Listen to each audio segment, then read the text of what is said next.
읽는다. 파동이요.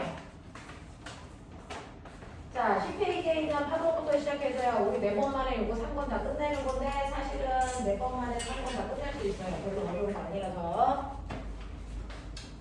그다음에 파동이 뭔지 기본적인 것부터 해요. 첫 번째, 우리가 해야 되는 거 파동이요. 요 책 내용 자체가 파동이라서요. 준수야, 거기서 앞이 안 보일 것 같은데? 한 칸 앞으로 오지? 칠판 보이니? 네. 보여? 아니면 책상 보고 더 옆으로 가든지. 자, 파동이 뭐니? 라고 하면 우리 물리 1에서 파동 되게 열심히 했고요. 이거 중학교 1학년 내용이야? 2학년 내용이야? 1학년. 중학교 1학년 내용이래. 네요. 1학년 때 했던 기억이 있는데. 지금 쟤는 1학년 학교 때 안 했어요. 1학년 마지막. 얘는 학교 안 다니잖아. 1학년 아직 안 됐을 수도 있어요. 근데 1학년 2학기 때요. 1학년 2학기 때 한대. 자, 파동이 뭐니? 라고 하면 파동은 한 지점에서 생긴 뭐야? 진동. 그래서 그 진동이랑 파동이 같은 말 다른 말? 다른 말 새끼야. 내 영상 찍는데 욕하게 할래? 자, 파동하고 진동은 전혀 다른 말. 자, 그럼 뭐가 달라? 라고 하면 진동은 그냥 떨리는 현상이 진동인데 파동은요, 한 지점에서 매질이 떨려요. 그 매질을 떨리게 하는 지점을 우리가 파동이 일어난 원인이 되는 지점, 파원이라고 해요. 파원에서 생긴 진동이 단지 파원만 진동시키면 이건 진동이거든요. 근데 파동은 뭐냐면 거기서 생긴 진동이 옆으로 와이파이처럼 퍼져나가는 현상. 그래서 파동이 뭡니까? 라고 하면 한 지점에서 생긴 진동이 옆으로 퍼져 나가는 뭘 얘기한다? 현상을 얘기한다. 옆으로 퍼져나가는 현상이 바로 파동이에요. 그래서 만약에 얘가 옆으로 퍼져나가지 않으면 진동, 옆으로 퍼져나가야만 파동. 알겠습니까? 그래서 파동은 반드시 진동이 옆으로 이동해야 된다. 이게 바로 파동의 정의다. 자, 그러면 이렇게 한 지점에서 생긴 진동이 옆으로 퍼져나가는 걸 파동이라고 하는데 이 파동의 대표적인 예가 있겠죠? 뭐가 있어요? 네가 알고 있는 파동의 예. 물결파. 네, 물결파라고 하는 우리가 얘기한 파도. 됐죠? 물결. 또요. 지금 들리니? 소리. 그렇죠. 선생님이 내는 목소리 자체가 파동이에요. 음파. 네. 그 다음에 우리 뭐 있어요? 일본에서 자주 일어나는 거. 지진. 기파. 네. 일본에서 자주 일어나는 뭐 있어요? 지진 있죠. 그 다음에 우리가 이 교실에서 공부할 수 있는 건 뭐 때문이야? 엄마 돈 때문 아니야? 뭐 때문이야? 비 때문이죠. 됐죠? 자, 이런 것들이 바로 파동인데요. 자, 이러한 파동은요, 옆으로 퍼져 가야지 파동이라고 했잖아요. 그럼 얘네들은 옆으로 전달해주기 위해서 도와주는 물질이 필요해요. 네, 얘네들이 옆으로 전달되기 위해서 도와주는 물질을 우리는 멋진 말로 매질이라고 하는데 물결은 옆으로 퍼져나가는 걸 반드시 누가 있을 때만 퍼져나갈 수 있다? 물이라는 게 있을 때만 파도가 생기는 거죠. 그러니까 물 자체가 매질이에요. 소리는요, 여기에 뭐가 있으니까 너네 귀까지 내 목소리가 가는 거야. 그렇죠, 공기예요. 지진은 땅이요. 땅이 없는 허공에 떠 있는 새는요, 지진이 아무리 심하게 일어나도 그 지진을 못 느껴요. 알겠어? 그 다음에 빛은요. 빛은 우주에서 태양에서 나온 빛이 지구에 누구의 도움을 받고 오니 아니면 혼자 오니? 혼자 스스로 오죠. 그러니까 빛이라는 애는 매질을 필요로 하지 않습니다. 됐죠? 자, 이런 식으로 어떠한 진동이 옆으로 퍼져나갈 때요. 그 옆으로 퍼져나가는 걸 도와주는 물질을 우리가 매질이라고 하는데 이러한 매질이 반드시 있어야만 전달되는 파동이 있고 매질이라는 게 없어도 옆으로 갈 수 있는 아이도 있더라는 거죠. 그러면 우리는 파동은 이런 거라는 거 이제 알았어. 자, 그러면 이러한 파동도 뭐 할 수 있다? 분류할 수 있다. 파동을 분류할 수 있어요. 그 파동을 분류하는 방법에는 몇 가지가 있습니까? 라고 하면 파동을 분류하는 방법에는 3가지가 있어요. 그 중에서 첫 번째가 뭐예요? 라고 하면 위에서 배웠어요. 첫 번째는 매질이 필요하니 안 하니 라고 하는 매질의 뭘 얘기하니? 유무를 얘기해요. 자, 매질이 반드시 있어야만 전달돼. 나 매질 없으면 안 갈 거야. 그래서 달에 가면 아무리 내가 너네들을 이렇게 앉혀놓고 수업을 해도 목소리 들릴 수 있다 없다? 없다. 동기가 없기 때문에. 매질을 반드시 필요로 하는 아이들을 뭐라 합니까? 야, 너네 물리 원을 안 하고 물 틀어온 거야? 어? 자, 매질이 반드시 있어야만 전달되는 아이들을 우리는 탄성파라고 합니다. 그래서 선생님이 위에 있는 파란색 박스 처리한 아이들이 바로 탄성파에 해당되는 대표적인 아이들이고요. 자, 그 다음에 매질이 없어도 전달될 수 있어요. 매질 필요 없다. 이런 애들을 탄성파가 아니야. 아닐 B자 써서 비탄성파라고 하고요. 그 비탄성파는 파동 중에서 빛에 해당되는 애들밖에 없어요. 빛밖에 없어요. 그 빛을 통칭해서 우리가 뭐라 그러죠? 전자기파라고 하죠. 전자기파만 매질이 따로 필요가 없고요. 나머지는 100% 매질이 필요합니다. 그래서 옛날에 과학자들은요, 파동인지 아닌지를 확인하는 방법이 매질을 필요하냐 하지 않느냐로 결정했어요. 그러니까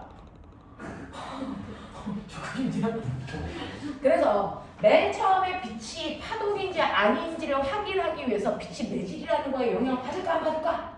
이걸 실험했던 사람들도 있죠. 영 아인슈타인 누굽니까?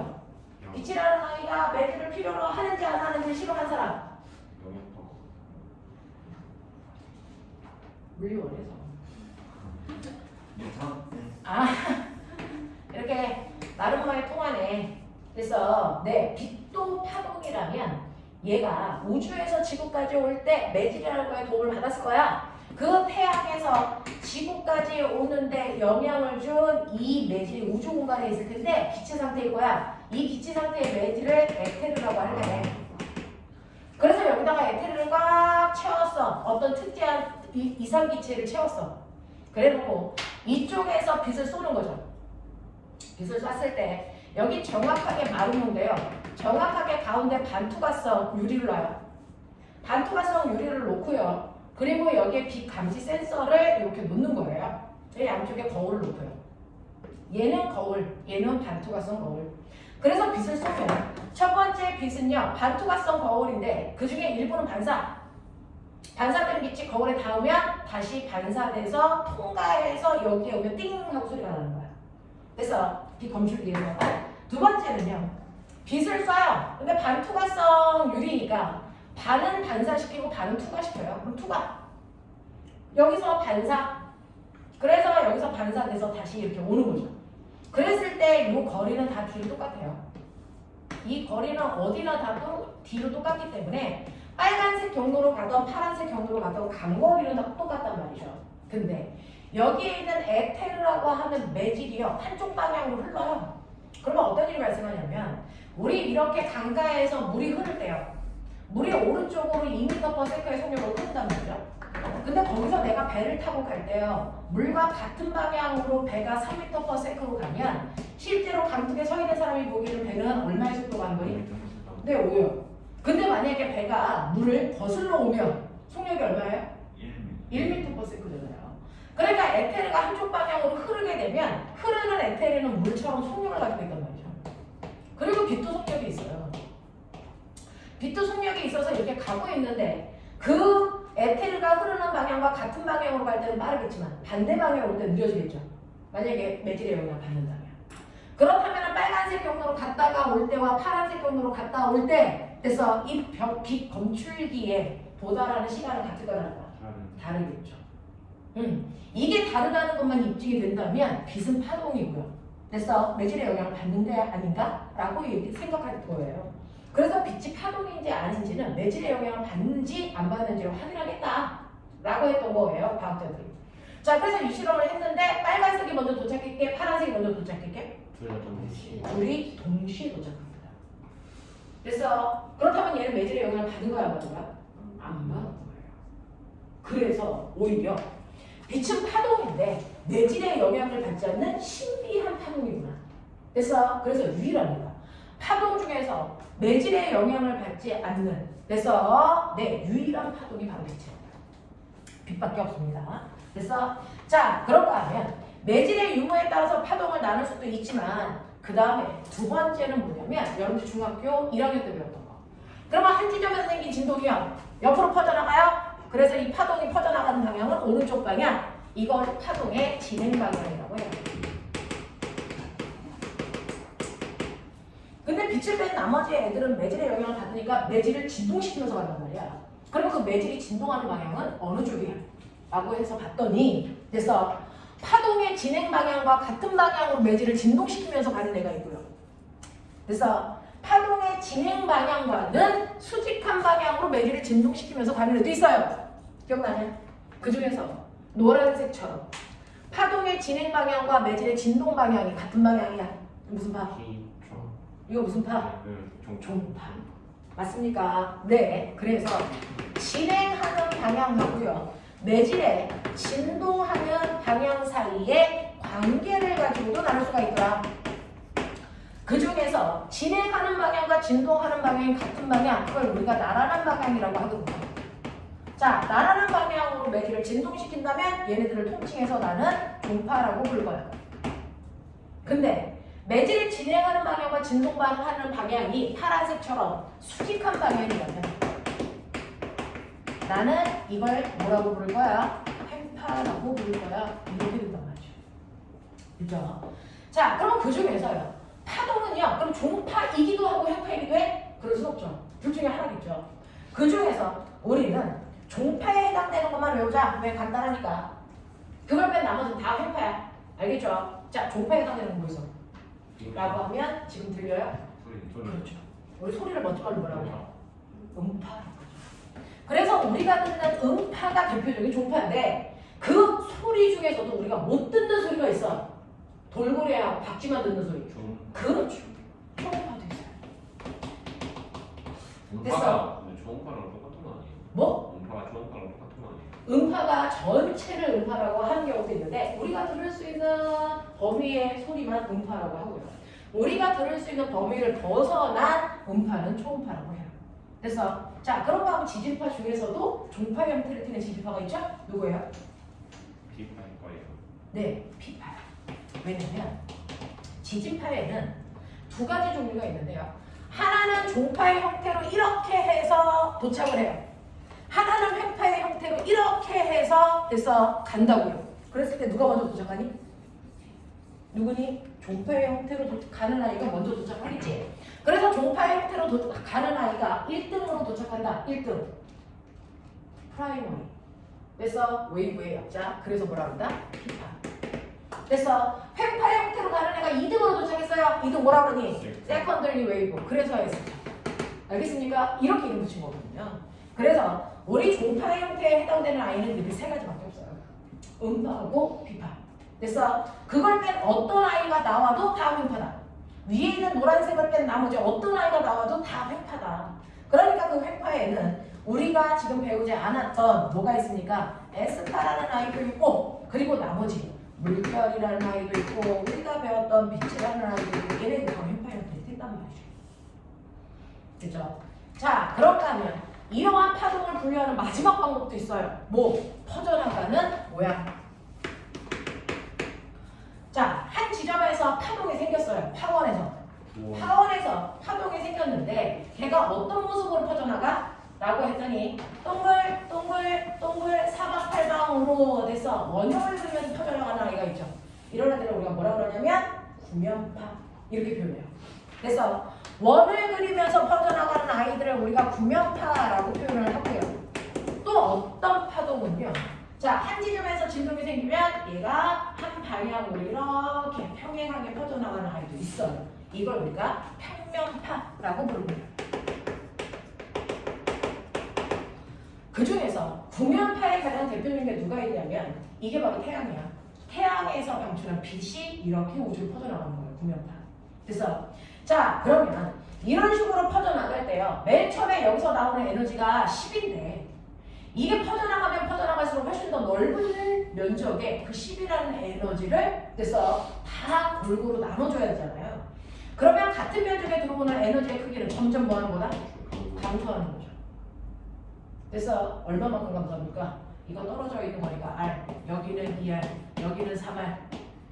그러면 여기에 들어오는 에너지는 여기에 들어오는 에너지 몇 배? 9배? 여기에 들어오는 에너지가 더 많아? 아니요. 9분의 1. 네, 9분의 1배. 됐어요. 네.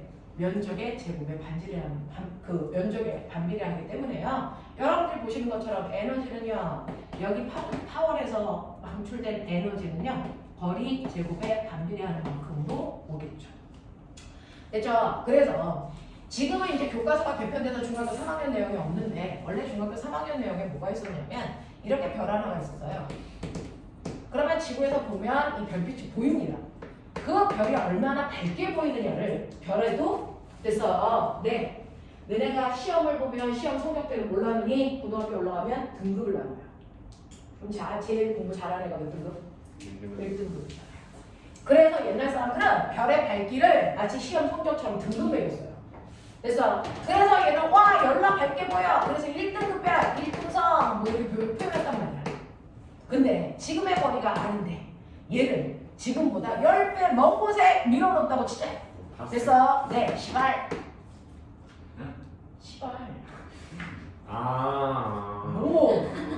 뭐? 그런 의미였군요. 그런 의미잖아. 여기가 R이었는데 되게 배가 보였어. 그래서 근데 거리를 10배 먼 곳에 갖다 놔 시발. 그래서 네 왜? 야 너네는 너네 수준에서 얘기하는 거 나는 과학으로 얘기하는 거잖아. 그래서 10배 먼 곳에 갖다 놓으면 밝기가 처음보다 얼마? 네 100분의 1을 준단 말이죠. 이때 그 별의 밝기를 등급 매겨서요. 그래서 네 1 가장 밝은 애를 1등성 그 다음에 뭐 2, 3, 4, 5, 6 이렇게 히파르코스라고 하는 사람이 선생님 천체물리 전공이잖아. 거북이. 히파르코스라는 사람이 지구에서 봤을 때 그 별의 밝은 정도를 나타낸 걸 거북이 등급 이렇게 표현했단 말이야. 자 그랬을 때 가장 밝은 애가 1등이야 1등급 이 라인이야. 네 그러면 이렇게 1등급이 라인은 2등급이 라인보다 밝겠지 몇 배? 10배. 이게 2.5배. 한 등급 차이의 밝기가 2.5배 차이야. 그러면 2등급 차이 나잖아요. 네, 그러면 3등급보다 1등급이 몇 배 밝아요? 2.5의 제곱배 밝아요. 그래서 이거. 자, 3등급 차이 나요? 2.5의 세등급. 그래서 네, 등급차가 지수로 올라가면 돼요. 2.5의 4, 2.5의 5 이렇게 했단 말이에요. 이 2.5의 5승을 대략적으로 계산하면 몇 배? 100배예요. 100배 차이에요. 그러니까 거리를 10배 멀게 하면 밝기가 100분의 1을 줄잖아요. 그러니까 여기서 봤을 때는 이 거리에 있을 때는 1등급으로 보였지만 10배 먼 곳에 갖다 놓으면 얘는 몇 등급? 6등급의 별로 보인단 말이에요. 그래서 이런 식으로 별의 밝기를 등급으로 매긴 사람이 맨 처음에 히파르코스인데 자 그래서 우리 눈에 볼 때 그냥 지구에서 봤을 때 가장 어두워서 보일랑말랑 하는 아이가 6등급이었는데 나중에 망원경을 발견하니까 이거보다 더 어두운 아이도 보이기 시작합니다. 그죠? 그래서 이거보다 더 어두운 아이를 나타내기 위해서 7, 8, 9, 10 이렇게 되고요. 또 얘보다 더 밝은 별 찾았어. 그동안 못 봤던 거. 자 그럼 얼마예요? 0, 마이너스 1, 마이너스 2 이렇게 막 등급이 늘어난단 말이죠. 근데 이거 거짓말 등급이죠. 왜요? 똑같은 밝기를 가지고 있더라도 가까운 애는 밝아 보이고 멀리 있는 애는 어두워 보이니까. 그러니까 거짓말이야. 난 별의 진짜 밝기를 비교하고 싶어. 그래서 너네는 지금 선생님이랑 가까이 있으니까 선생님이 너네들이 다 잘생기고 멋진 줄 알잖아. 네? 그러지 말고 전 세계에 있는 모든 중학교 아이들 중에 누가 제일 멋진지 그래서 이걸 알고 싶다는 거지. 너네가 정말 어느 레벨인지 정말 이 새끼들 잘생긴 게 맞아? 뭐 이런 거 알고 싶은 거야. 아닐 것 같아. 그래서 모든 별들을 그래서 지구로부터 사실은 태양계로부터 일정한 거리만큼 떨어진 곳에 한 줄로 세워보는 거지. 그러면 누가 제일 밝은지를 비교할 수 있는 거잖아. 이게 별들의 진짜 밝기. 이거 뭐라 그래요? 절대 등급이에요. 이거 다 지구과학 시간에 배울 거란 말이야. 자 그러면 이걸 절대 등급이라고 하는데 얼마 떨어진 곳? 네 여러분들 태양하고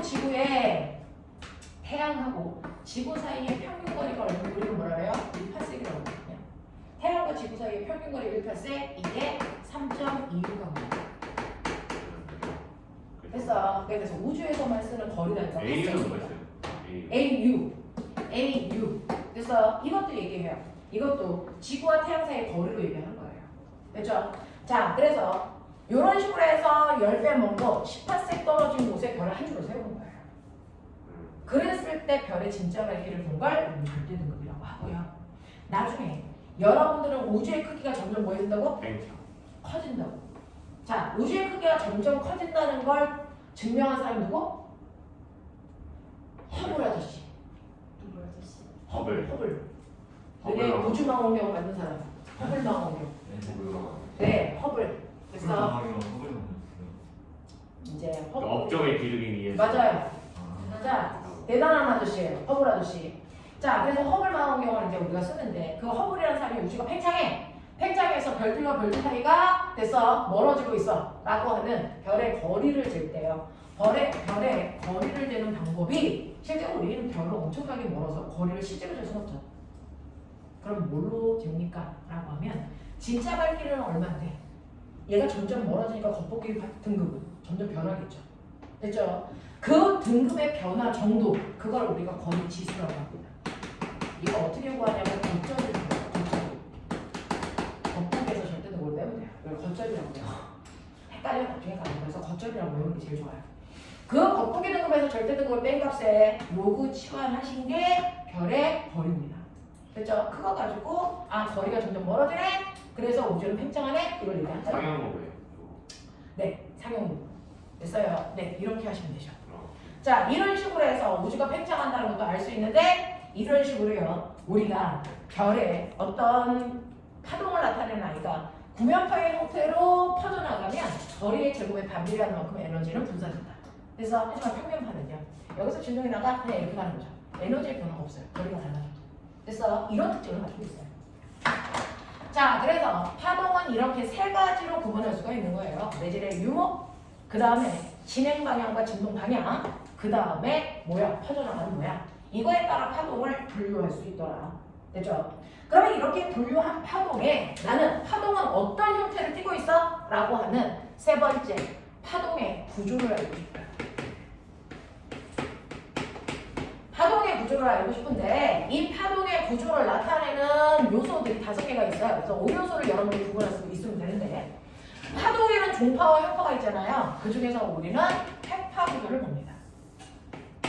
횡파가 파동의 구조를 보기가 제일 좋거든요. 여기 횡파 구조를 보는 건데 여기에서 진동이 생겼어. 그래서 옆으로 퍼져나가 진행한다고. 그랬을 때 이 안에 있는 매질은 횡파니까 진행하는 방향과 수직한 방향으로 진동하는 매질이 꼴렁꼴렁하단 말이죠. 자, 그걸 나타낸 게 이런 모습으로 나타나는 거죠. 사인하는 수처럼 이렇게 나타난단 말이에요. 자, 그랬을 때 아는 척 해봐. 그럼 매질이 원래는 여기 가운데선에 여기 이렇게 있었어야 돼요. 수평하게. 근데 파동이 오면서 매질이 위로 올라갔다가 내려갔다가 올라갔다가 내려갔다가 이지라 한단 말이야. 그 중에서 가장 높을 때를 뭐라 그러냐? 그렇죠. 이게 마루고요. 가장 낮을 때는 골. 그래서 마루와 골이 무한대 반복되는 거죠. 자, 마루와 골의 형태를 띠고 있는 건 이게 횡파거든요. 자, 그 중에서 여기를 여러분들 0, 2, 4, 6 여기를 거리라고 하자. 이렇게 했다. 왠지 3을 물어보고. 자, 그랬을 때 여기에서 우리는 파동의 5요소 중에서 냈니? 마루에서 그 다음 마루가 생기는 곳까지의 가장 짧은 최단 거리. 이거 뭐라 그럴까? 거리. 네, 이거. 이렇게 마루에서 그 다음 마루까지의 가장 짧은 거리. 그 거리를 우리는 파장이라고 하고 이걸 람다라는 기호로 나타내며 거리니까 다리는 MPS 단위, 미터 단위 쓰겠죠. 됐어. 그럼 마루에서 그 다음 마루까지의 거리 이게 얼마니? 이거 얼마니? 이거 얼마야?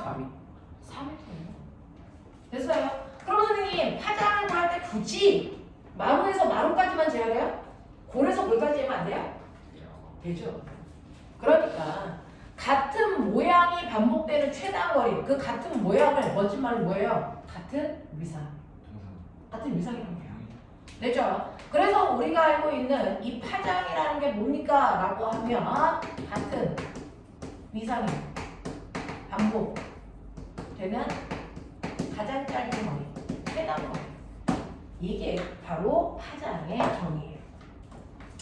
그러니까 골에서 골까지 재든지 마루에서 마루까지 재든지 상관없는데 여기에서 재도 되죠. 여기에서 그 다음 여기까지 재면 이게 한 파장이 돼요. 맞죠? 네, 이런 거예요. 그럼 거리 말고요. 마루에서 그 다음 마루가 생길 때까지 걸린 시간. 이거 뭐라고 하니? 그렇죠. 시간. 이거를 우리는 주기라고 하고 타임의 약자 라지 t 쓰면 돼요. 단위는 MKX 단위 초 쓰는 거죠. 요거라는 거예요. 그래서 마루에서 그 다음 마루가 생길 때까지 몇 초 걸렸어? 라고 해서 재봤더니 그죠? 여기서 여기까지 가는데 1초 걸린다고 치자. 이게 1초 걸린 거야. 그러면 얘는 한 주기 걸려요. 그렇죠. 1이 4번 있어야 되잖아요. 4초 걸린 거죠. 그렇죠? 그래서 얘는 4초네 이렇게 하면 되죠. 이게 주기야.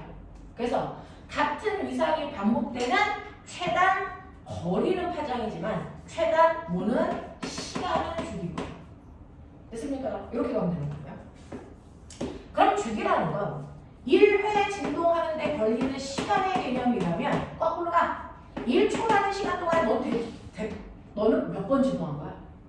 1초라는 시간 동안에 진동한 횟수 이거 말하면 이걸 진동수라고 한다. 그래서 너 1초 동안 몇 번 진동한 거야? 라고 하는 거. 그래서 이 진동한 횟수. 그래서 이걸 우리는 진동수라고 하고요. 프리퀀시할 때 F 쓰고요. 자, 이 진동수는요. 주기와 반대말이잖아요. 그러니까 얘는 이 진동수는 주기의 역수란 말이에요. 그러니까 단위도 주기 단위에 역수하시면 되니까 초분의 1이란 말이죠. 근데 이렇게 쓰는 게 귀찮아. 초분의 1 단위를 이렇게 쓰니까. 우리 초분의 1을 이거를 이렇게 써도 되잖아요. 네, 이렇게 쓴단 말이죠. 그죠? 네. S분의 1을 S-1 이렇게 쓰면 되고요. 이렇게 쓰기 귀찮아. 그래서 과학자 이름으로 바꿔 쓰죠. 뭐요? 헤르츠. 이렇게 쓴 거예요.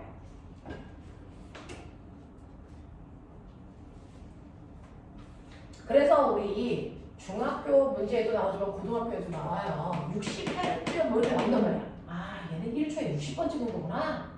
자, 근데 이게 진동수니까 그럼 결국은 주기는 얼마야? 라고 하면 주기는 거꾸로요. 진동수의 역수야. 그러니까 얘는 한 점 찍을 때 걸린 시간이 60분의 1초야? 그런 얘기야. 되겠어요? 진동수와 주기는 서로가 역수관계예요. 이렇게 된다. 라고 하는 거. 이게 횟수고요.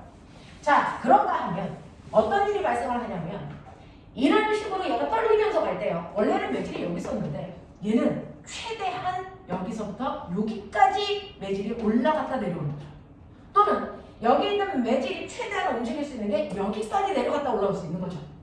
그래서 매질이 여기가 플러스 2 그럼 여기가 얼마니? 반드시 대칭이에요. 마이너스 2예요. 그래서 매질이 이동할 수 있는 최대 거리 그 최대 거리를 우리가 뭐라고 그러냐면 변이라고 그러죠. 그죠? 매질은 여기서 그죠? 네, 여기까지만 가는 거야. 더는 안 올라가. 이 파동에 의해서는 라고 하는 매질이 움직인 최대 변이를 우리 뭐라 한다? 그렇죠. 이걸 진폭이라고 해요. 진폭을 기호로 A라고 쓰고요. 최대로 이동한 거리기 때문에 단위도 MKS 단위 M 쓴단 말이죠. 그래서 얘는 변이가 진폭이 2m야 이렇게 쓰시면 돼요. 됐죠? 그래서 진동이 발생을 해서 그게 파동의 형태로 퍼져나갈 때요. 매질을 들었다 놨다 하면서 가는 거거든요. 그 매질을 얼마나 많이 들었다 놨다 할 수 있어? 이게 파동 에너지의 크기예요. 됐죠? 네. 그래서 우리는 파동은요. 얘도 일할 수 있는 능력 에너지를 갖는데요. 파동 에너지는 진폭의 제곱에 비례하고 진동수의 제곱에 비례합니다. A제곱 F제곱을 계산하는 거거든요. 그리고 이거를 정확하게 같다라고 표현 못하는 게 뭐냐면 매질에 따라서 됐죠? 나오는 상수값을 집어넣으셔야 돼요. 그래서 이렇게 비례하는 값을 가지고 있다. 그래서 진폭이 크다는 얘기는 에너지가 크네. 그래서 지진이 발생했을 때 땅을 얼마나 출렁이게 할 수 있느냐. 그래서 그게 바로 그 지진의 세기. 그걸 뭐라 그러죠? 진도. 네네네네. 그래서 그리고 규모 이런 단어로 표현한다면 지진의 세기. 그래서 네 이걸 얘기하는 게 바로 진폭의 크기를 얘기해요. 라고 하는 거고요. 그 다음에 느네요. 파동이라는 건 한 지점에서 옆으로 퍼져나가는 거야. 가는 거네? 그럼 얼마나 빨리 가? 뭐가 필요하니? 속력. 그렇죠? 속력을 간단 말이에요. 그래서 파동의 오요소 중에서 가장 마지막에 배우는 게 속력인데요. 속력을 구하는 식은 딱 하나죠. 모든 속력은 시간분의 뭐예요? 거리잖아요. 그러니까 파동에도 시간 분의 거리 여기 있죠. 요걸로 계산하면 속력이 나오는 거예요. 시간 분의 거리. 요거잖아요. 시간 분의 거리. 됐어요. 자, 근데 파동에서는 시간을 뭐라 그런다? 주기.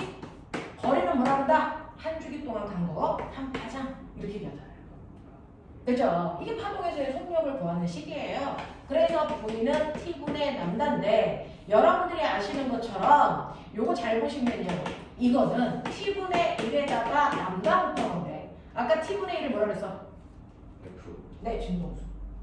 그러니까 파동에서의 속력은 요거를 진동수로 바꾸시면 됐죠? F 남다야 이걸 훨씬 더 많이 구해요. 그래서 파동의 속력은 F 남다가 훨씬 더 많이 구한다 라고 하는 거 기억을 좀 해봐 주시면 되겠죠. 됐죠? 이런 식으로 옆으로 파동이 막 옆으로 진행해 가는데 나 궁금한 거 있어. 그럼 파동이 옆으로 퍼져나갈 때요. 실제로 매질도 같이 가죠? 가니 안 가니? 매질이 같이 가니 안 가니? 안 가요. 가 안 가? 안 가요. 안 가요. 실제로 파동이 옆으로 퍼져나갈 때 옆으로 이동하는 건 뭐야? 라고 하면 매질 자체는 옆으로 가지 않습니다. 단지 매질을 떨리게 하는 에너지만 옆으로 가는 것 뿐이에요. 그래서 우리 옆에 있는 나라 일본에서 지진은 엄청나게 많이 발생을 하는데 일본의 지진을 우리나라에서 관측이 된다고요. 느껴져요. 그러면 일본에서 일어나는 지진이 우리나라에 왔다는 얘기잖아요. 그럼 일본 땅 가지고 와서 여기 붙이면 영토 확장되고 좋겠죠. 땅은 안 와요. 에너지만 온다고요. 무슨 말인지 알겠어? 이렇게 되는 거. 좋죠? 어? 영토 확장되고 일본 땅, 일본 영토가 우리나라보다 훨씬 더 넓다며요. 그러면 저희 나라도 분열될 수도 있잖아요. 뭐 때문에? 지진 거기 경주에서 많이 일어나잖아요. 그러면 네. 그러면 저 옆으로 가는 거야? 왔다 갔다 하는 거야? 그거 타고 세계여행 가면 되겠네. 야, 일본에서 올림픽 한대요. 한대요. 한대요. 근데 확정이에요. 이제 20 며칠 남았어요. 응? 진짜요? 그래서 외국 선수들 지금 막 일본으로 들어가고 있잖아요. 갖다 걸리면 어떡해. 방사능 갔다가 걸리기도 하고 걸린 사람이 들어가기도 하고. 그래서 지금 되게 심란한 상황인가 봐요. 근데 방사능 그때 방류했다며. 방류하고 있고 또 할 거고. 근데 원전 사고 났던 후쿠시마 음식을 올림픽 선수단 공식 음식으로 준대요. 아, 너무하네. 거기서 키운 쌀과 막 거기서 잡은 막 그런 것들. 다 죽이려고. 아 그치. 아 세계에 이제 인력을 이제 파괴하는. 그렇지. 후쿠시마 원전 때문에 변종된 사람들이 나타날 수도 있어요. 거기 변종된 동물들이 막 출현하고 막 그런대요. 어떻게 생겼대요? 뭐 다리가 막 6개씩 난다고. 그 문어 다리가 몇 개인지 나 잘 모르는데 몇 개야? 8개. 8개야? 야 그게 뭐 상식이야? 네. 얘는 몰라. 그러니까 그러니까 몇 개는 헷갈리는. 문어 다리가 8개야? 오징어는? 오징어가 10개 아니 아니었어요? 문어가 8개 문어가 10개 아니에요? 옥토퍼스인데 옥토가 영어로 8개 그래 그건 알아. 오징어가 아. 10개잖아요. 그럼 오징어가 10개야? 네, 맞아요. 근데 문어 다리가 20몇 개짜리 문어가 발견됐잖아. 우와. 맛있겠다. 그래서 문어 다리가 20몇 개 달린 게 아니고 걔네들이 얇아져서 막 가물어져가지고 20몇 개가 달린 상태로 발견된 거야. 낙지 비슷하게 생긴 거. 낙지 비슷하게 다리가 흐느적거리는 문어가 생겼대요. 그거는 낙지가 설마 방사능이 살찐 낙지가 문어로 보이는 거 아니야? 그래서 속력은요, V는 T분의 남다 또는 F 남다 이렇게 된단 말이야. 자, 근데 내가 궁금한 게 있어. 자, 우리는요, 이 속력이라고 하는 거, 그러면 F 남다구나. 됐어. 이걸로 구하면 되는 거구나. 근데 태양이라고 하는 별에서요, 선생님 중간에 살짝 건너갔다 올게요. 태양이라고 하는, 태양은 대표적인 별의 예입니다. 그래서 별들은 다 태양 같은 아이들인데. 자, 우리 태양에서 엄청난 에너지가 지구의 형태로 오는데 얘는 왜 매질이 필요 없어? 이게 궁금한 거죠. 근데 우리가 여러분들 아시는 것처럼 지구에는 물질에는 몇 가지 상태가 있어? 네가 세 가지. 세 가지인데 실제로 네 가지를 이제 표현하기 시작하잖아요. 그렇죠? 네. 자, 고체 상태가 있고 얘가 뜨거워지면 뭐가 되니? 액체가 되고 액체가 뜨거워지면 뭐가 되니? 기체가 되고 기체가 더 뜨거워지면 뭐가 되냐? 플라즈마라고 하는 이온 상태가 된단 말이야. 그러니까 태양이라고 하는 건 표면 온도가 6,000도고요. 중심 온도는 10만 도야, 10만 도. 10만 도라는 거 느껴봤어? 우리가 알고 있는 용암은 900도거든요. 용암이 900도에서 1000도거든요. 용암. 그래서 근데 태양은 표면 온도만 6,000도. 그렇단 말이죠. 용암이 흐르는 거구나 또. 그래서 태양은 가스덩어리야, 가스덩어리. 다 기체덩어리야. 너무 뜨거워서 기체야. 수소와 헬륨으로 되어 있는.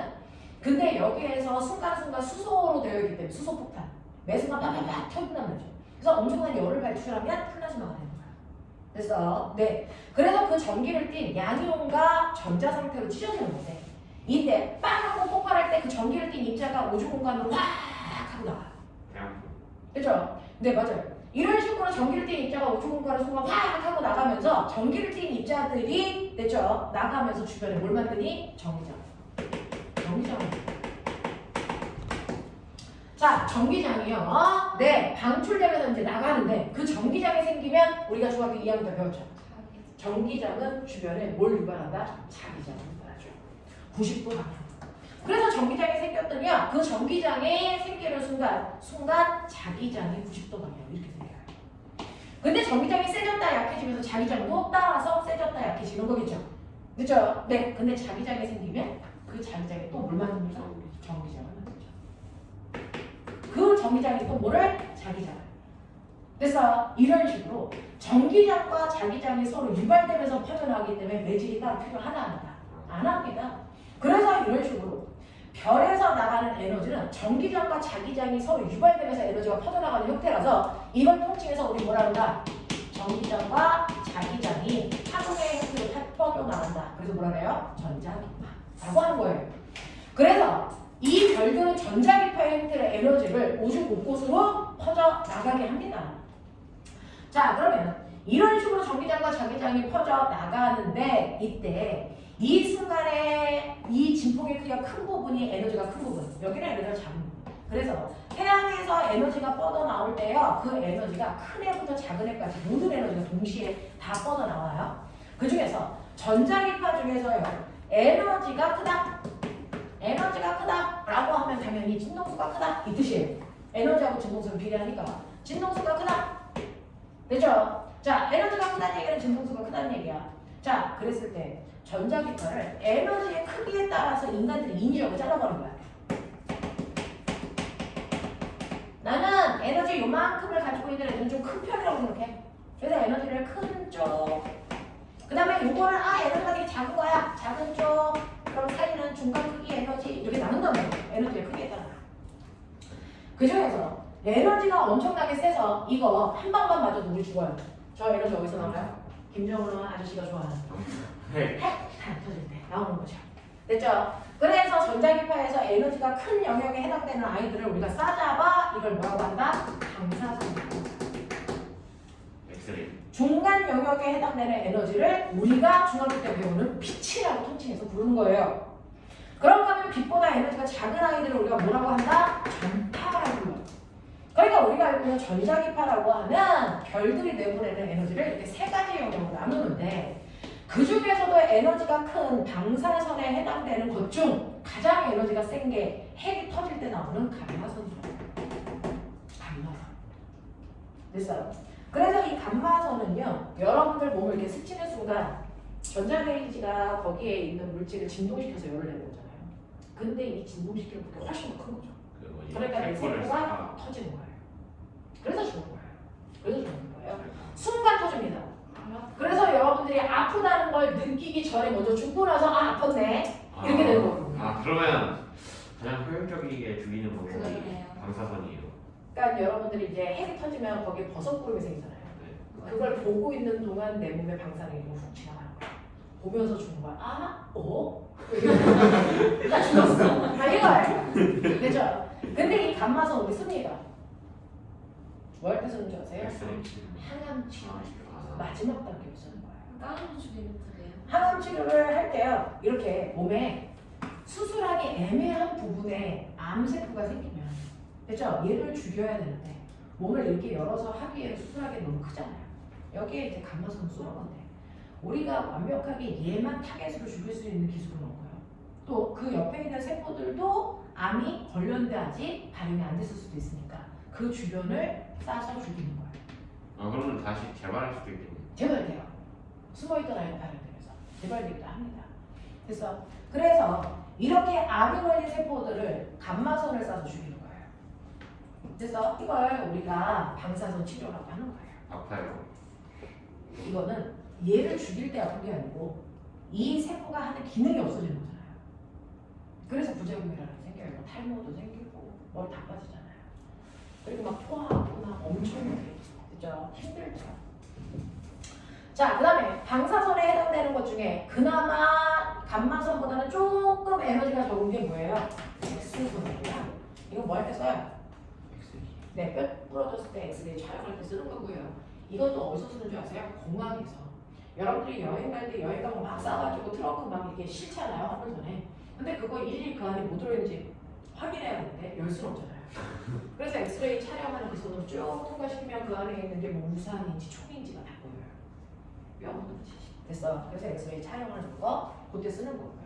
그 다음에 이 X선은 바로 사람을 죽이진 않지만 엄청나게 됐어. 센 에너지를 가지고 있어서 여러분들이 뼈가 부러졌는지 안 부러졌는지 확인하려면 여기 팔 못 들겠어요. 뼈가 부러진 것 같아요. 그럼 여기를 막 수술해서 열어봐.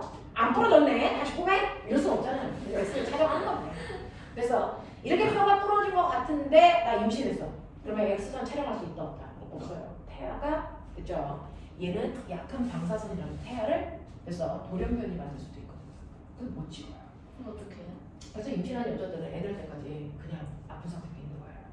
엄마들이 그래서 그만큼 힘들게 너네를 낳았는데 이 새끼들아. 안 부러지시면 학원에 와서 막 쳐 졸고 3시간 수업하는데 이렇게? 아니 그게 아니라 뼈가 안 부러지시면 돼요. 그렇지. 근데 이렇게 막 뼈가 부러졌는데요. 그래서 이제 막 이제 활동을 안 하시면 돼요. 전쟁이 일어났을 때 여자들이 막 이렇게 뼈가 부러지고 막 임신하는 여자들 그런 일이 막 도망가다가 그런 일이 생기잖아요. 그러면 이제 거기에 있는 사람들은 엑스레이 촬영을 임신한 여자는 할 수가 없으니까 그냥 그 자리에서 마취 안 하고 마취도 할 수가 없거든요. 그러니까 마취도 안 하고 그냥 생으로 수술을 하는 경우도 있어요. 애가 안 낳는 게 그럴 때 쓴단 말이죠. 임신하는 게 이렇게 쉬운 일은 아니고요. 그 다음에 빛이라는 거. 우리가 얘기하는 빛이라고 하는 거 여러분들이 이렇게 형광등을 켜면 너무 밝아서 그 책에 있는 글씨가 막 보이는 건 빛 중에서 누구 때문이에요? 가시광선 때문이에요. 가시광선을 프리즘으로 분산시키면 가시광선 안에 몇 가지 색? 그렇죠. 빨주, 녹초, 파란색 이렇게 되죠. 그 중에서 에너지가 큰 게 누굴까요? 보라색이에요.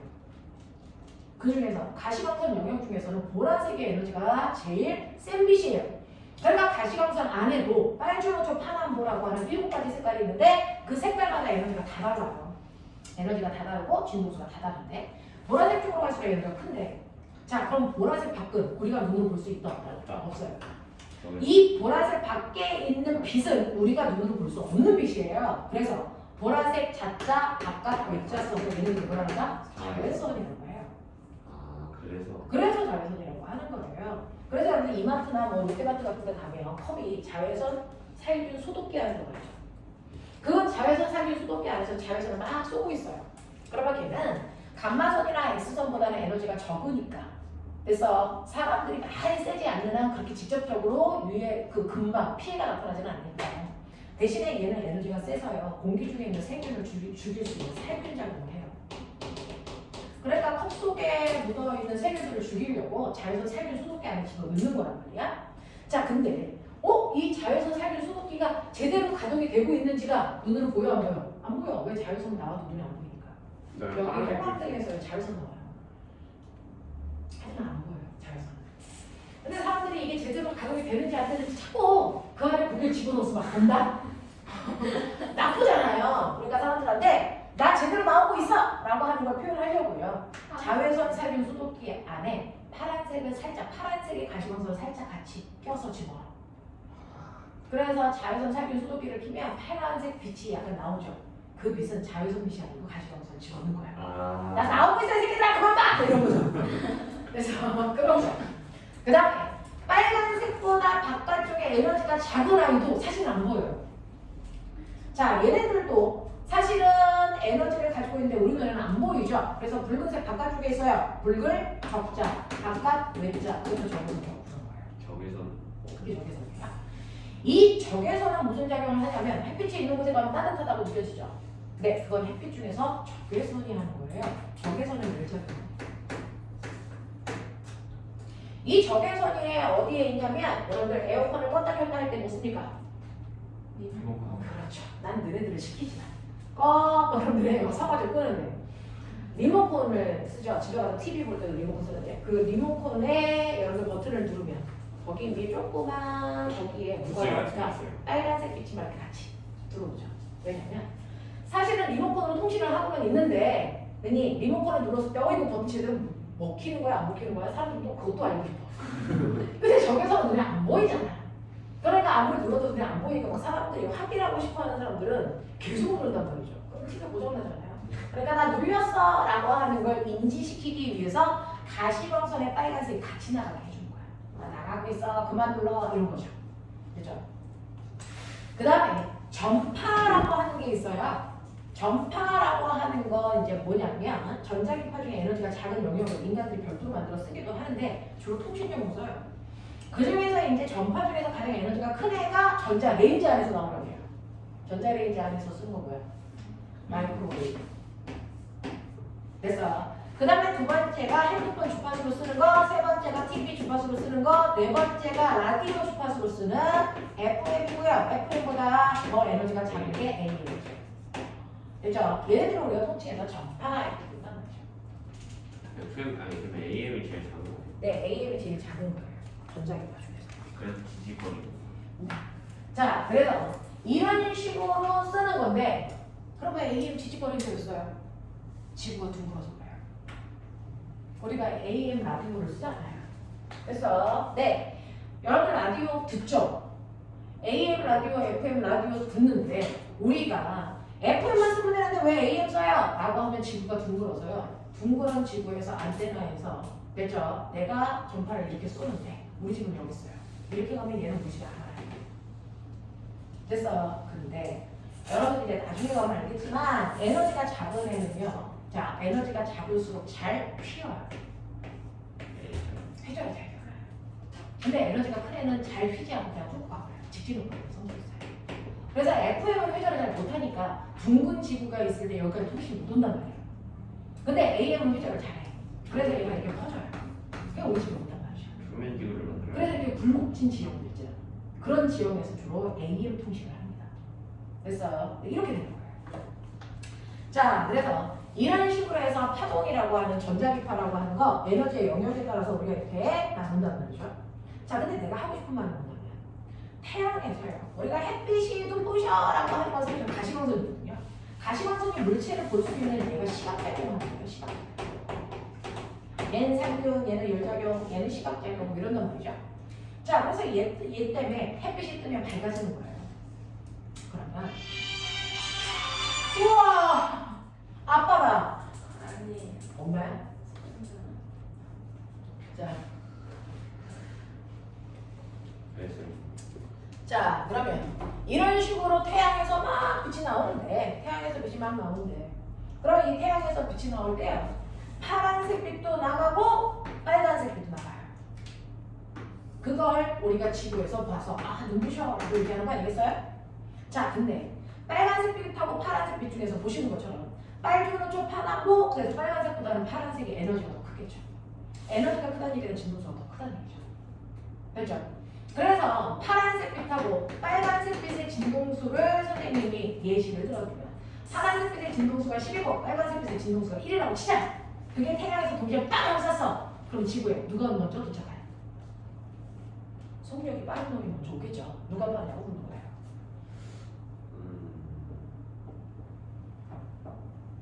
누가 먼저 도착해 이 새끼들아. 길면서 V는 F 난다라고. 파장이 길면 되니까. 누가 먼저 도착해? 동시에 아닐까? 얘네들 동시에 오나? 아닐 것 같은 아니었던 것 같아요. 동시에 오나? 예. 아닌 것 같아. 준수 아닌 것 같아. 누가 먼저 와? 동시에 옵니다. 정민호 선생님이 누가 먼저 온다 그랬어? 아 파란색 먼저 오는 거 아니지? 동시에 옵니다.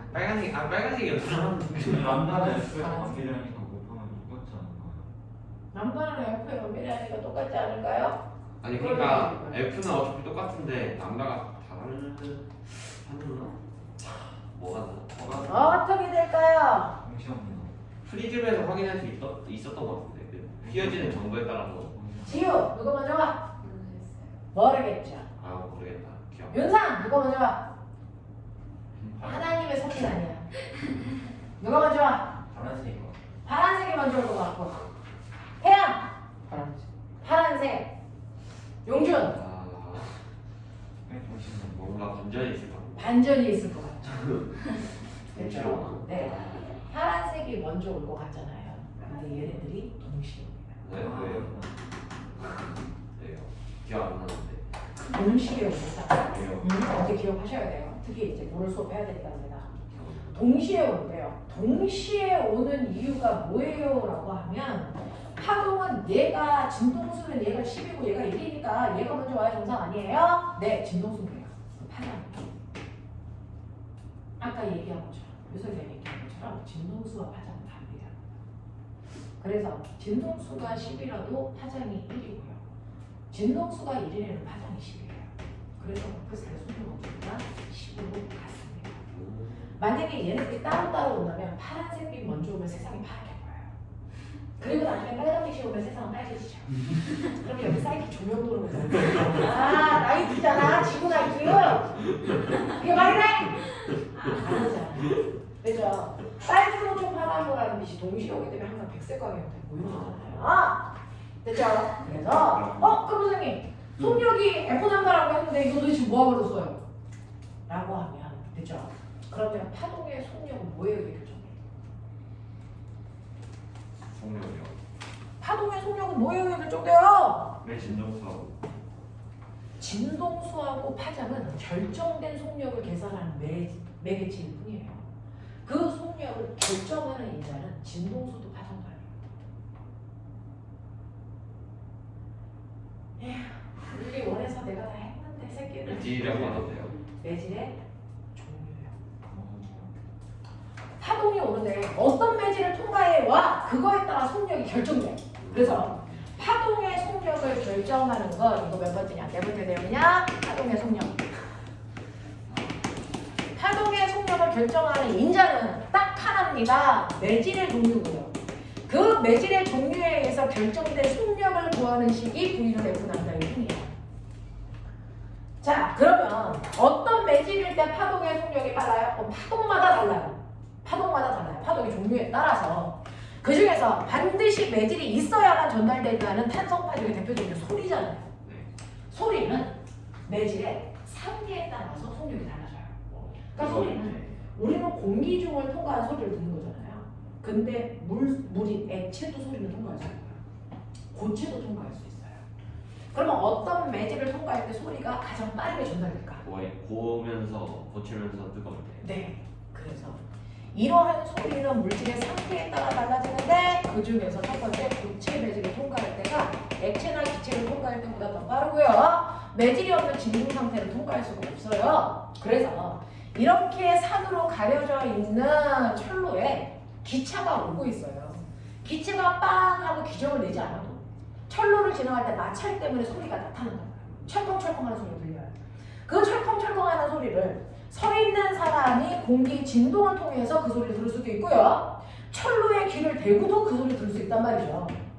어떤 사람이 먼저 들을까? 철로에 귀 대나니까 그 철컹 소리를 먼저 들어요. 알겠습니까? 그래서 매질의 상태에 따라서 소리를 전달되는 게 다르구나. 왜? 탄성파라는 건 하나의 입자가 진동을 느끼면 그 진동을 옆에 있는 입자한테 전달해 주는 거거든요. 그때 입자가 멀리 떨어져 있을 땐 치러가기가 멀어요. 하지만 옆에 따닥따닥 붙어있으면 빨리빨리 치잖아요. 그래서 빨리 전달되잖아요. 그래서 입자가 빽빽하게 있을 때 전달되는 속도가 빠르단 말이야. 알겠어? 그래서 고체 매질에서가 액체나 기체에 비해서 옆에 있는 입자를 치는데 더 빨리 칠 수 있기 때문에 전달되는 속도가 빠르단 말이에요. 됐죠? 네. 근데 우리는 공기 중에서 기체 매질을 통과한 소리를 듣는 거잖아요. 근데 같은 공기라도 찬 공기와 더운 공기가 있어요. 어떤 공기에서 전달되는 속도가 빠를까요? 더운 공기요. 왜요? 더운 공기는 입자와 입자 사이의 간격은 멀지만 얘가 움직이는 속도가 더 빨라요. 더운 공기의 입자들이 움직이는 속도가 빨라서 빨리 옆으로 치셔서 전달해 줄 수 있어요. 그래서 더운 공기에서가 찬 공기에서보다 소리가 전달되는 속도가 훨씬 빠르네요. 자, 그렇다면 소리라고 하는 건 공기의 온도에 따라서도 전달되는 속도가 다르네? 네, 이거 하나 기억해 두세요. 소리가 전달되는 속도는 공기 중에서. 자, 공기 중에서 소리가 전달되는 속도를 결정하는 건 331 더하기 0.6t라고 하는 공식에 집어넣으시면 음속을 구할 수 있어요. 자, 그 중에서 T라고 하는 게 뭡니까? 라고 하면 현재 공기의 온도. 그래서 자, 바로 공기의 온도, 기온을 얘기하는 건데요. 우리는 그 중에서 음속이라고 하는 거 상온으로 계산하는 거예요. 상온. 우리가 상온의 온도가 15도일 때 15도에서 25도인데요. 그 중에서 여기 15도를 대입한 거예요. 15를 계산해봐. 얼마? 341일 거예요. 네, 이거 암산되죠? 그래서 이게 0.9거든요. 그래서 더하시면 340. 그래서 우리가 음속 그걸 말하라고 하잖아요. 됐죠? 음속이라고 하는 거 온도가 15도일 때 공기에서의 그래서 소리 전달 속도를 얘기한 거예요. 340. 자, 근데 온도가 높아지면 전달 속도가 훨씬 빨라져요. 자, 이런 식으로요. 소리라고 하는 아이는 님 고체, 액체, 기체 중에서 고체일 때 더 전달되는 속도가 빠르고 같은 기체라도 뜨거운 공기에서 전달되는 속도가 엄청 빠르다라고 하는 거 기억을 해두시면 되고요. 진공에서 전달 안 된대요. 소리와 반대가 뭐예요? 매질이 없을 때 전달되는 거. 빛이에요. 자, 그러면 빛이라고 하는 전자기파요. 얘는 매질이 없어야 전달되는 속도가 빨라요. 오히려 매질이 걸리셔버려서 방해한단 말이죠. 그러니까 진공에서 전달되는 속도가 제일 빠르고 그 다음이 기체, 액체, 고체로 매질이 빽빽해지면 질수록 전달되는 속도를 늦어집니다. 고체는 근데 빛이 통과를 안 해도 그냥 고체 중에서 유리 같은 아이들 투명한 아이들 통과하잖아요. 됐죠? 자, 그래서 이렇게 되는 거고 그 중에서 우리가 광속 그럽니다. 1초의 지구를 7바퀴 밟는 그 속도. 광속은 바로 진공에서의 빛의 속도를 얘기해요. 일반적인 속도는 V라고 쓰는데요. 빛의 속도 광속일 때만 C라고 쓰는 거예요.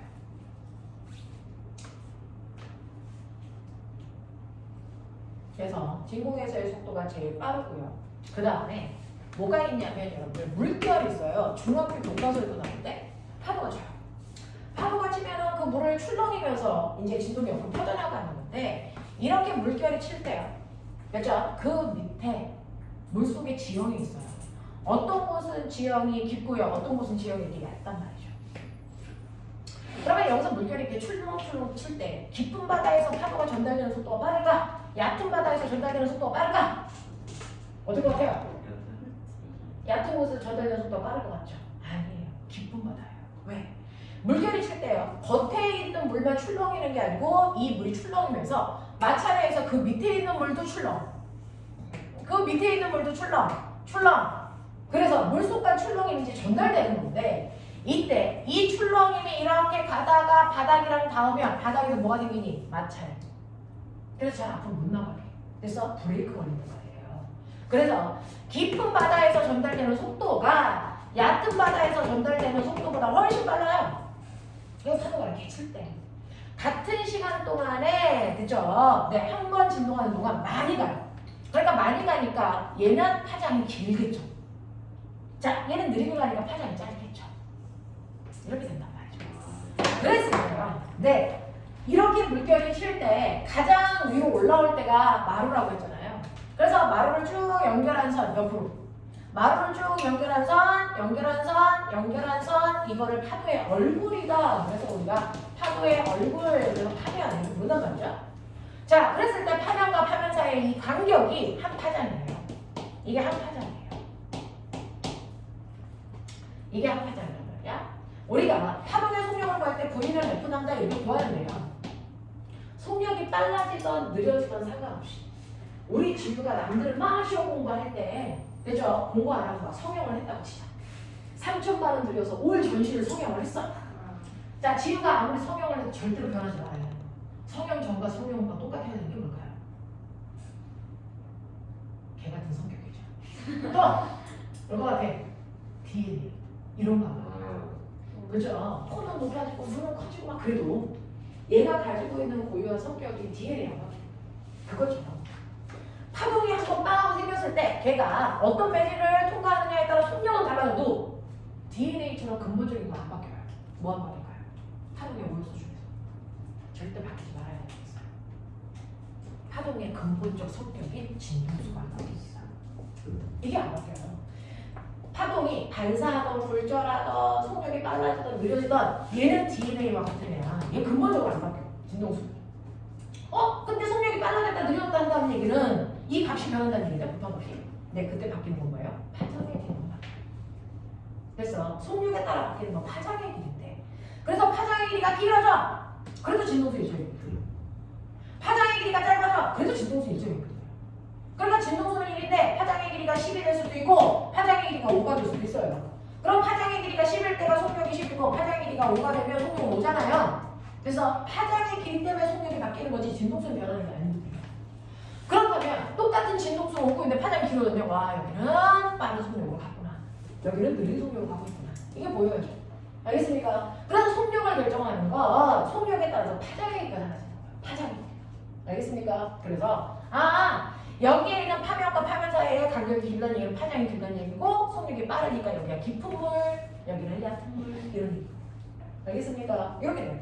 그래서 물결은 파도는 깊은 물에서 전달되는 속도가 훨씬 빠르고요. 얕은 물 쪽으로 다시 말해서 해안가로 올수록 속력은 느려져. 그래서 속력이 느려지면서 앞으로 못 가니까. 됐죠? 파도가 앞으로 못 가니까 이게 뭐가 생깁니까? 이렇게. 뭐가 생겨요? 파도가 생겨요. 그래서 일본에서 엄청난 지진이 만들어졌잖아, 쓰나미. 처음에는 이게 너울처럼 이렇게 가요. 그랬다가 급격히 해안이 얕아지니까 이게 이렇게 잔잔하게 오던 애가 파도가 이렇게 생겨서 육지를 덮어버린 거예요. 깊은 물에서 수영하는 사람은 몰라요. 그래서 이 안에서 막 잠수했던 사람들은 그런 쓰나미를 용케 피한 거예요. 그때 막 바닷가에서 잠수하는 사람들도 있었거든요. 스쿠버 다이버들. 걔네들은 이 물속에서 출렁임은 느꼈었나 여기 육지에 있는 사람처럼 죽지는 않았어요. 오. 그런 거예요. 쓰나미 나갔을 때 보면 빠르게 깊은 물로 들어가면 빠르게 깊어가 나오면 죽여 이씨. 가능해요? 어? 가능해. 술만 참어. 파도가 오고 있는데 야, 너네 그거 아니야? 고래가 꼬리 지느러미 치는 방향하고 상어가 꼬리 지느러미 치는 방향이 다르다고. 뭔 소리예요 그건? 고래는 꼬리 지느러미는 어느 방향 치냐? 위안. 이렇게 치지. 위아래. 이렇게 치지. 상어는 이렇게 옆으로. 이렇게 치지. 고래가 포유류이기 때문에 이렇게 칠 수 있는 거예요. 왜요? 선생님 요즘에 유전 공부를 하잖아요. 인간의 정신세계, 인간의 정신세계를 연구하기 위해서는 인간이 진화의 과정을 알아야 되기 때문에. 그런데 선생님 과학자세요? 이게 알고 싶은 게 있으면 이제 그걸 막 찾아보잖아요. 파충류가 포유류로 진화하는 과정에서 가장 큰 변화는 뭐냐면 파충류에서 포유류로 진화하는 과정에서 폐 발달이 가장 지나치게 크게 일어나요. 지구가 이제 갑자기 뜨거워지면 공기에 그 용해도가 줄어들어요. 그러니까 산소 양이 준다고 하죠. 그러니까 한번 숨을 쉬어도 산소가 잘 안 들어오니까 폐 활량을 크게 하기 위해서 여기 맨 마지막에 여기 그래서 갈비뼈가 끊어져 있고요. 이 갈비뼈가 이렇게 끊어진 형태로 띄고 있는 건 포유류예요. 끊어지고 맨 밑에 갈비뼈가 있어요. 여기 열려 있잖아요. 그게 폐를 넓게 갖기 위해서 공간을 확보하기 위해서 이걸 진화를 해요. 그래서 여기가 끊어져 있기 때문에 우리는 그래서 이걸 수월히 수가 있는 거예요.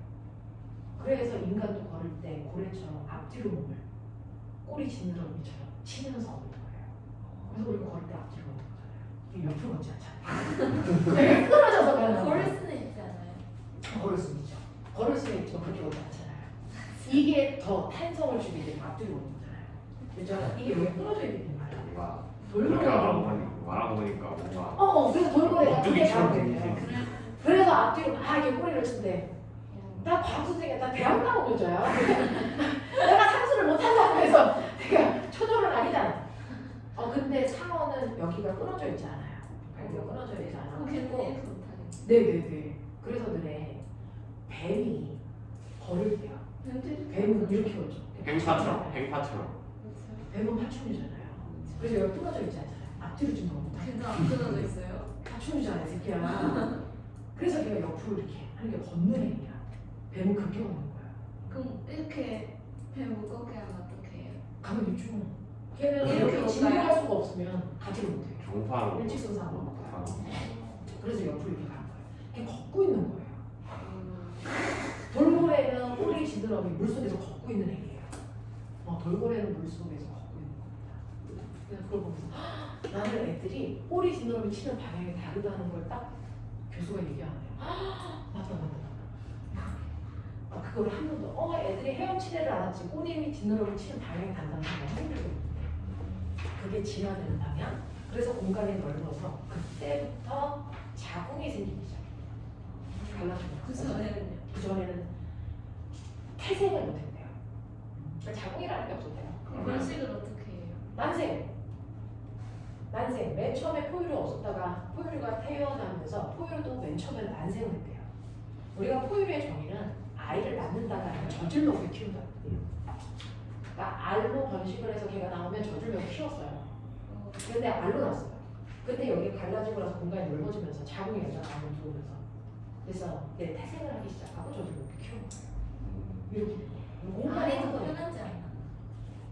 우리 입장에서 아이 편하잖아요. 아이 입장에서는 천적으로부터 어느 정도 방어할 능력이 될 때까지 뱃속에서 키운 거잖아요. 그건 아닌 것 같아. 왜? 그건 아닌 것 같아. 그래서 말 같은 애들이나 소 같은 애들은 태어나자마자 바로 걷는 거 알죠? 네, 그런 건 아닌데. 응. 아기는 기어다니잖아요. 응? 그러니까 인간들은 보호할 능력이 생기면서부터 임신기간이 짧아지는 거죠. 그렇게까지 밖에 나와서도 내가 케어할 수 있으니까 그렇게 되는 거예요. 그리고 우리는 이제 옷을 입기 시작하면서 털이 태화된 거죠. 옷 태화왔느냐? 털이 태화돼야 하는 거죠. 본인도 털이 엄청 많아요. 체온 조절을 이제 외부에서 할 수 있어요. 그게 아니라 여기가 너무 추워서 그런 거일 수도 있어요. 왜? 아니 주변 아니 그게 아니라 너무 시원한데? 그러니까 응. 선생님이 에어컨을 많이 세다는가 하셔가지고 주변 환경의 영향을 받아서 맞아. 진화한 거 아니에요? 그래서 별도로 생겼을 수도 있는데. 자, 그럼 내가 무슨 얘기하다 여기까지 왔어? 물속에서 헤엄치대 고래하고 상어. 나 그래서 너무 신기했어요. 그거 듣는 순간. 그리고 파충류 때문에 포유류가 몸집이 작아가지고 연약한 존재였대요. 파충류에 비해서 포유류가 연약한 존재여서 파충류를 피해서 활동할 수 있는 공간을 찾는데 공간이 없잖아. 그래서 시간을 찾은 거예요. 그래서 야행성이라는 게 그때부터 생겼대요. 그래서 포유류가 야행으로 움직였던 게 파충류를 피해서 움직이는 시간대래요. 그래서 밤의 공간을 열었다고 표현을 하더라고요. 고양이가 그러면 뱀도 못 이겨요. 고양이가 아닌가? 고양이가 뱀을 잡는 거야? 무섭던데요. 잡던데요? 영상을 봤어요. 이제는 잡기 시작했어? 네. 그렇대요. 아니 햄스터가 뱀을 물어가지고 죽인. 에? 진짜? 네, 말도 안 돼. 아니 햄스터가 자기 새끼를 죽이는 건 알아요. 뱀의 모기가 햄스터 아니었어요? 그래가지고 줬는데 응. 햄스터가 뱀을 햄스터. 먹고 있어? 넌 아니잖니? 뱀을 자, 먹어서. 그래서 물결 같은 경우에는 됐죠? 수심에 의해서 전달되는 속도가 결정이 된다 라고 하는 거 기억을 해주셔서 이런 식으로 중학교 교과서에 그려져 있는 그림이죠. 이런 식으로 그려져 있는 그림이죠. 없어? 있죠. 자 그러면 여기는 파면이 그래서 넓으니까 깊은 물이고 여기는 얕은 물이구나. 됐으니까 이런 것들 먼저 기억하시면 되고요. 그 다음에 줄 있어요. 줄. 선생님하고 지유가요. 줄을 잡고 선생님 막 진동시키면 줄에서 진동이 옆으로 막 퍼져나간다는 거죠. 됐어. 근데 줄도요. 굵은 줄이 있고 가는 줄이 있어요. 똑같이 진동시킬 때 어떤 줄에서 진동이 빨리 퍼져나갈까요? 얇은 줄. 어떤 줄? 어떤 줄? 뭔가 갑자기 고민된다. 여기 두꺼운 밧줄하고요. 가벼운 꼬문 줄 잡고 막 진동시켰을 때 어떤 쪽이 진동이 빨리 전달되냐? 고무줄이. 얇은 줄. 네, 얇은 줄. 됐어요. 그래서 줄에서도요. 진동이 전달되는 속도가 다른데 그 속도를 구하는 식이 루트 돼서 뮤분의 t예요. 루트 뮤분의 t인데 자, 뮤가 뭐예요? 라고 하면 뮤가 선밀도라는 거예요. t는 뭐예요? 이건 장력이에요. 그러니까 줄도요. 느슨하게 잡고 있는 것보다 팽팽하게 잡고 있으면서 흔들 때 전달되는 속도가 훨씬 빨라요. 장력이 셀수록. 줄이 팽팽할수록. 그 다음에 여러분들 가벼운 줄이여라고 하는 가는 줄이라는 뜻은 가볍다는 거잖아요. 근데 이 줄은 길면 길수록 무거워요. 그죠? 네, 그래서 줄의 가벼운 정도를 표현할 땐 모든 줄을 1m로 잘랐을 때 차지하는 질량감. 이게 선밀도예요. 이게 선밀도예요. 1m단의 질량감. 그래서 그걸로 줄의 가벼운 정도를 표현합니다. 이게 줄에서의 전달되는 속도를 결정하는 거예요. 요거의 T. 그래서 제곱권으로 구하시면 됩니다. 이런 식으로 해서 파동의 속력은 여러분들 매질이 결정하는 거지 진동수나 파장에 결정된 게 아니에요. 매질에 의해서 결정된 속력을 진동수와 파장으로 우리는 계산하는 것뿐이다. 알겠습니까? 이렇게 된다는 거 머릿속에 집어넣으시면 돼요. 자, 그러면 파동의 오요소는 이건데 여기만 하고 잠깐만 끌어볼게요. 아니, 파동의 구조를 회파로 보였어요. 저 이거는 문헌에서도 봤어요. 그럼 종파 구조는 안 봐요? 보죠. 종파 구조도 보죠. 그러면 종파일 때는 어떻습니까? 혹시 끊어졌을까봐. 끊어졌으면 너네 수업 모른다고 다시 해야 돼. 아니 근데 선생님 혼자서 하시면 싫어! 종파 구조! 그러면 종파 구조는 어떻게 봅니까? 라고 하면 종파는요. 선생님이 용수철을 가지고 있을 때 용수철을 위아래로 흔들면 회파가 생겨요. 종파는 어떻게 흔들어요? 앞뒤로. 이렇게 하고 종파를 흔든다는 거죠. 네, 맞아요. 용수철 앞뒤로. 자, 그러면 용수철에 있는 간격이 이렇게 느슨한 부분이 있고 빽빽한 부분이 있고 느슨한 부분이 있고 빽빽한 부분이 있고 이렇단 말이야. 조미기였는데 네, 그랬을 때 이렇게 매질이 빽빽하게 모여있는 부분이 밀도가 커요. 그래서 밀을 이렇게 표현하는 거죠. 그래서 그럼 매질이 느슨하게 늘어져 있는 부분을 우리가 소라고 하잖아. 그래서 네, 그래서 소한 매질, 밀한 매질 이렇게 표현한단 말이죠. 그래서 이렇게 소밀파 우리 이렇게 표현하는 거예요. 이건 이제 행파 구조를 봐. 네네, 이거를 종파 구조를 우리는 밀에서 밀까지의 거리가 파장인 건 맞지만 그걸 뺀 나머지를 분석하기가 애매해서 이걸 횡파의 형태로 바꿉니다. 횡파의 형태로 바꿔서 그 구조를 본단 말이죠. 그래서 종파 그 자체로 보진 않아요. 이 종파의 구조를 띄고 있는 게 소리인데 여러분들 중학교 교과서 보셔도 소리를 분석할 때 횡파로 바꿔서 그려요. 마치 횡파인 것처럼 보인다는 거죠. 자, 그러면 어떻게 이 구조를 이렇게 바꿀 수가 있어요? 전혀 다른데 근데 원래 매질은 어떻게 있었냐면 균일하게 이렇게 있었단 말이죠. 균일하게 이렇게 있던 아이가 진동에 의해서 모였다 흩어졌다 모였다 흩어졌다 이렇게 한다는 거예요. 그러면 여기에 이렇게 모여있는 이 매질은 원래는 어디 있었어요? 흩어져 있어서 원래 여기 있던 애가 이걸 밀려온 거죠. 원래 여기 있던 애가 이걸 밀려와서 밀을 만든 거예요. 그죠? 그래서 얘는 이쪽으로 밀려왔네. 네, 플러스 X축 방향으로 밀려온 거예요. 얘는요, 여기 있던 애가 이렇게 밀려왔네. 마이너스 X축 방향으로 밀렸다는 거예요. 그죠? 여기도요, 플러스 X축, 마이너스 X축 이렇게 밀려갔단 말이에요. 이거를 X축 방향이 아니고 Y축 방향으로 변형시킨 거예요. 그럼 매질이 위아래로 움직일 거예요. 그래서 얘는 플러스 Y축, 얘는 마이너스 Y축, 얘는 플러스 Y축, 얘는 마이너스 Y로 X를 Y로만 바꾸면 되잖아요. 그죠? 그러면 여러분들 이 중에서요 밀한 부분이 표현된 게 어딜까요? 밀한 부분이 표현된 게 어딜까요? A일까요? B일까요? C일까요? D일까요? 어디가 밀? 미리 미리. A로 맞죠? 아니에요. 심각. 밀이라는 부분은 플러스 Y축에서 마이너스 Y축으로 가는 거예요. 그래서 네, 한가운데잖아요. 플러스 Y에서 마이너스 Y로 가는 한가운데 이렇게요. X절편. 이게 밀의 위치예요. 소의 위치는요. 마이너스 Y축에서 플러스 Y축으로 가는 방향이잖아요. 플러스 마이너스 Y축에서 플러스 Y축으로 가는 이쪽 X절편. 이게 소예요. 그래서 밀과 소의 위치를 이렇게 변형시켜서 횡파의 구조로 우리는 분석한다. 그래서 이런 식으로 하는 거예요. 그래서 앞으로는 이런 식으로 종파의 구조도 횡파로 전혀 바꿔서 여기에서 어떤 일이 일어나는지를 설명을 할 겁니다. 됐죠? 그래서 파동의 오요소에는 이런 것들이 있어 라고 하는 여기까지만 하고 잠깐만 끊어봐 드릴게요. 되겠냐? 네, 10분만 끊었다가